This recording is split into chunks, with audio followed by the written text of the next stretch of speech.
Assalamu alaikum wa rahmatullahi wa barakatuh. Welcome, guys.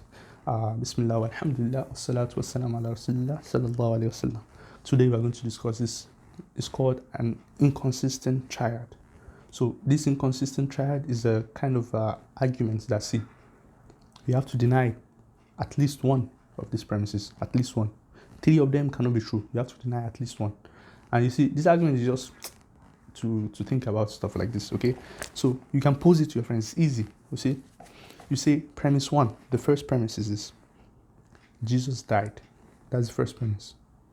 The second premise: Jesus is fully divine. Okay, that's the second premise.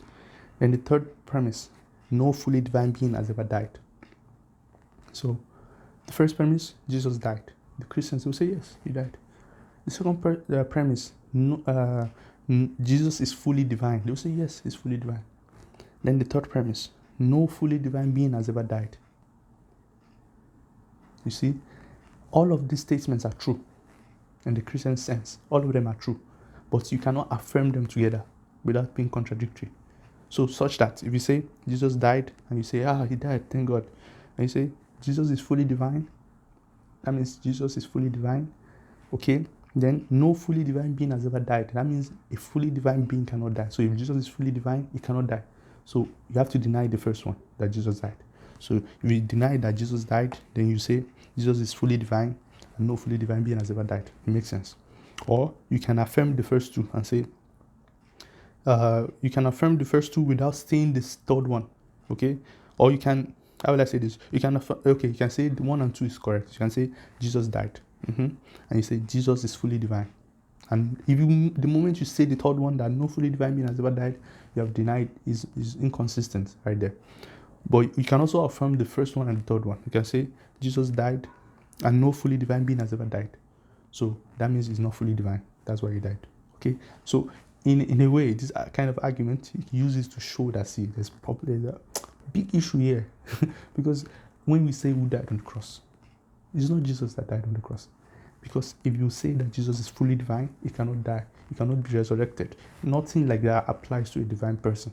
A divine person cannot die. He cannot feel pain. He cannot be resurrected. He cannot even lay down his own life. You know why? You might think maybe he gave up his own spirit of immortality. Maybe he let it go. He limited himself. You might be thinking that he limited himself. No. You know why?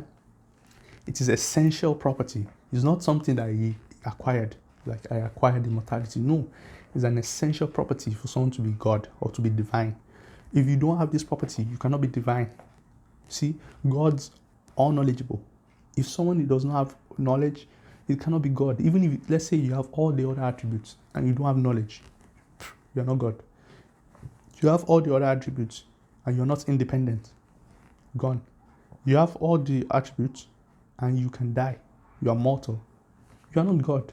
God essentially is immortal, because essentially is independent, is self-sufficient. It doesn't depend on anything.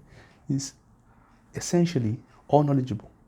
Essentially, essential properties are not something that you can lose. You cannot lose them. Okay, so if you are essentially immortal, you cannot lose your immortality. Okay, it's not something that you can lose. It's essential for you. If you don't have it, you don't even exist. Do you see? So that's the whole point. This triad, you can use it to explain to your Christian friends that, see, it doesn't make sense. You either have to deny at least one of these arguments, and you can use it to explain it to them in different ways. So I just wanted to put that out there so you can use it if you don't.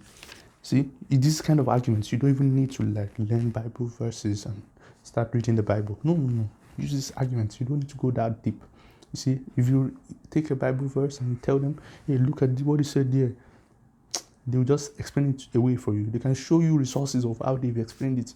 Them explaining those ones is easy for them. It's just interpretation. Okay, you don't know Greek, they can just say you don't know Greek. This is the meaning. But these arguments, they have to take a position, and this is where it gets uncomfortable. So, guys, assalamu alaikum wa rahmatullahi wa barakatuh.